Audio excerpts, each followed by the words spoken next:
The Great Emu War. Throughout history, the Australian military has faced many battles, both home and abroad. Across the world, Outback crack legions of brave Anglo-Australian soldiers, brimming with courage and fortitude, were known as being hardy, brave, and of high moral character. The Australian military man has endured many great wars, in which he conducted himself with strength and without complaint, from his enthusiastic participation in the Anglo-Burmese War to the Boer War and, of course, the First World War, making his reputation known across the globe as the bravest warrior mankind has ever seen. And no war had ever shaken the Australian military forces until the Great Emu War of 1932. The affair began in October of 1932, when Australian farms in the wheat belt of Western Australia were invaded by emu militias numbering 20,000. These feathered, flightless savages began pillaging homes, clearing wheat crops and taking women hostages. Farmers relayed their concerns about the birds ravaging their crops and their women, and a deputation of ex-soldiers was sent to meet with the Minister of Defence, Sir George Pearce.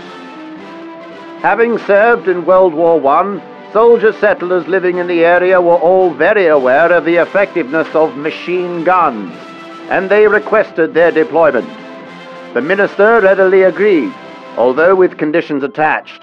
The guns were to be used by military personnel and to make sure they kill every last emu bastard. The fighting began on the 2nd of November.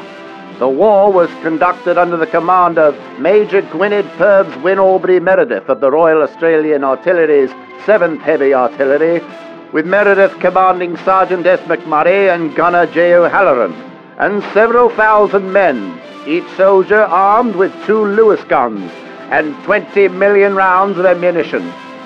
However, this was all for naught. As ornithologist Dominic Servanti later commented on the affair, the machine gunners' dreams of point-blank fire into serried masses of emus were soon dissipated. The Emu Command had evidently ordered guerrilla attacks, and its unwieldy army soon split up into innumerable small units that made the use of the military equipment uneconomical. A crestfallen field force therefore withdrew. On 8th of November, members of the Australian House of Representatives discussed the operation and declared it an utter failure.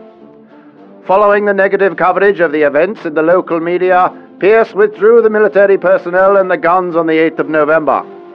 Further attempts were made, but ultimately the flightless bird barrage could not be thwarted, and our country has ever since been ruled by puppet governments, ultimately serving the emu regime.